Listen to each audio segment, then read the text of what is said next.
Some houses aren't just four walls. They are witnesses to silences, laughter, and sometimes, nightmares. Today's story comes from the heart of London, where an ordinary family became the center of one of the most terrifying and well-documented paranormal events in history.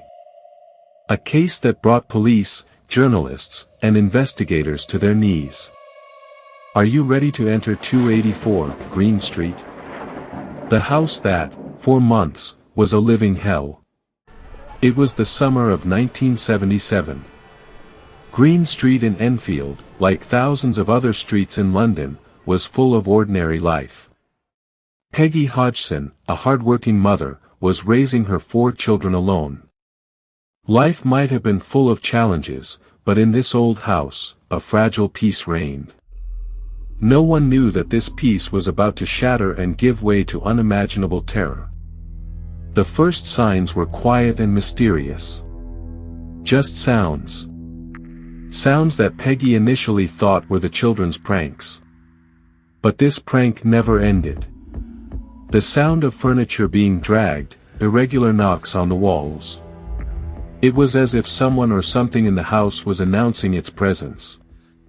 Something invisible had awakened. Stop it, I'm really tired. I'm not doing anything. Janet?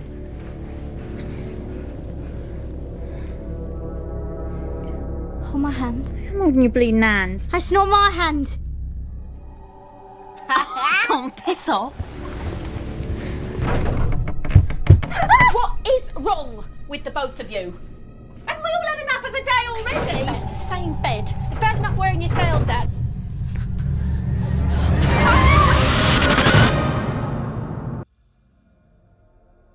This was no longer just sounds. The house had turned into a battlefield. Chairs moved, objects flew off shelves. An invisible force lifted the children from their beds and threw them to the floor. This poltergeist had reached its peak horror. The doorbell rang incessantly, even when no one was at the door. The Hodgson family was under siege. They needed help. The fear grew so much that the police entered to investigate. At first, the police didn't believe Peggy's story, until a teapot on the table suddenly moved and fell to the floor, shattering into pieces. But even they had nothing to say in the face of what they saw.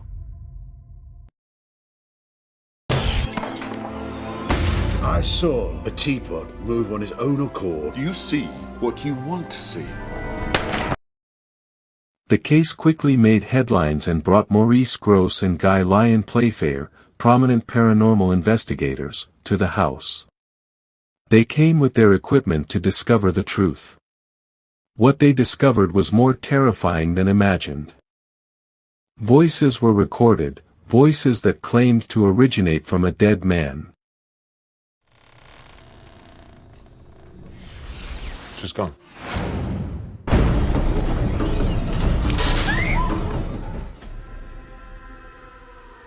But the peak of terror was when the harsh, gruff voice of a dead man came out of the throat of an 11-year-old boy, Janet. I'm Bill Wilkins. This is my house. I died here, and I don't like you people. Get out.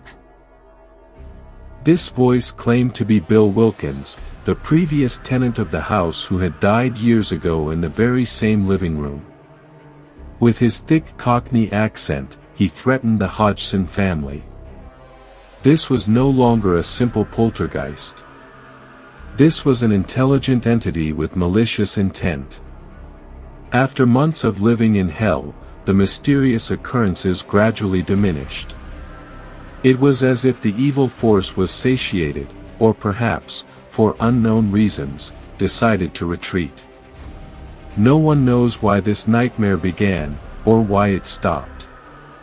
But for the Hodgson family, life never returned to normal. The scars of those days were too deep to heal.